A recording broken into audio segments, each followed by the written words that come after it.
Gagamitin po natin itong Salad Master Machine. This is Madel.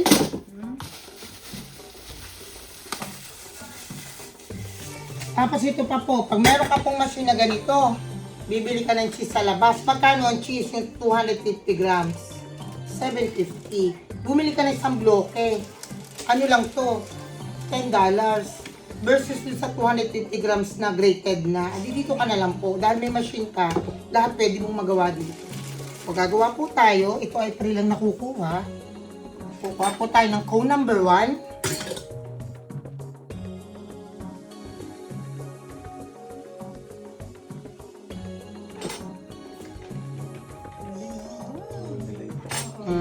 Ito po nakukuha lang to na free. Kapag po kayo nagkaroon, pero ito kung bibilin po ninyo, nasa $900 po yan. Nakukuha nyo lang yan ng free basta mag-i-invite po kayo. Pizza na may carrots.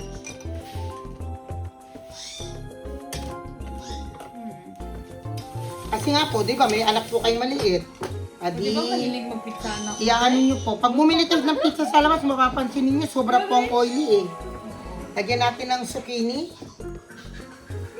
Pizza na may zucchini. Huwag po kayo matakot. Lahat po ng mga nandito ay hinugasan ko na po. Kagabi baka sabihin nyo, ay, Walang hugas. walang hugas-hugas. Sa mindset, yan na din ang style nila, hindi nila palapan. Opo, kasi nga po, Aussie style po ba. Tapos maglagay po tayo ng mushroom.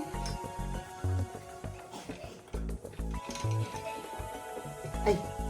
Eh, samantala pag nag-order kayo ng ano sa labas, magdagdag ka ng mushroom, additional $1.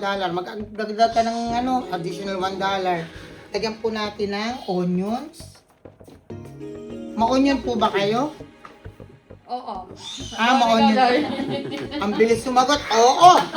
Sarap yan, onion. Oo nga, masarap naman talaga ang onion sa pizza.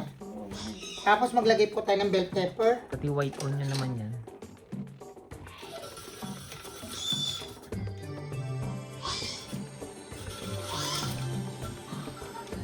Napakabilis lang po. Pag meron kayo nito, set nyo lang sa kitchen nyo. Wala nang tanggalan. Para hindi nyo na laging gagamitin ng ano. Gusto nyo po ba may olives?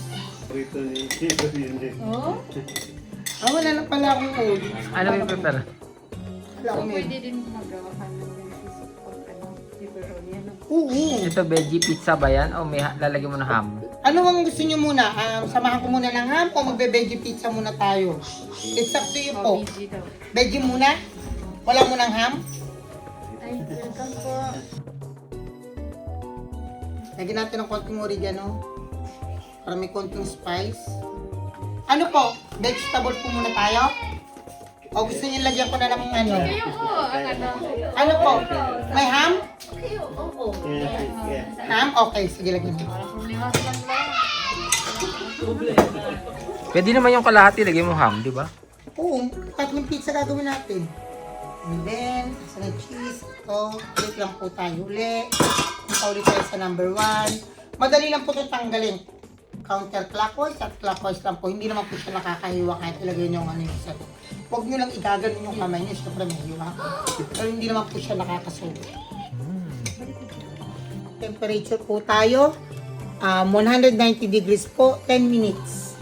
Tapos may pizza na tayo 10 minutes po. Hahanguin na lang natin siya. Timer, ito po yun. Tapos 10 minutes po. Yan, 10 minutes po. Saksak na lang na. Eh bumili kayo sa pizza sa labas, napakamantika ng oil. Obserbahan niyo po. Ito kasi bumili ka nito. Spinach and herbs. Healthy. Yun ang gagamitin niyo ng pinaka-base ng pizza niyo. Hindi na kayo ng mamantikang mga kagaya na o-order natin sa labas.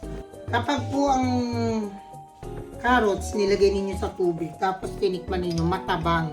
Kasi gaya nga po na sabi ko kanina, too much water is kalaban ng nutrients. Nasaan na yung nutrients? Dapat nga po gagawin ko yan sa inyo, magaganto ko ang carrots. Tapos ibababad ko sa tubig. Tapos patitikmin ko sa inyo yung hindi binabad at saka yung binabad. Siyempre, ang tabang na nung inano sa tubig. Pero hindi ko na lang po ginawa. Sinasabi ko na lang na ganun nga po yung mga kalaban ng nutrients na.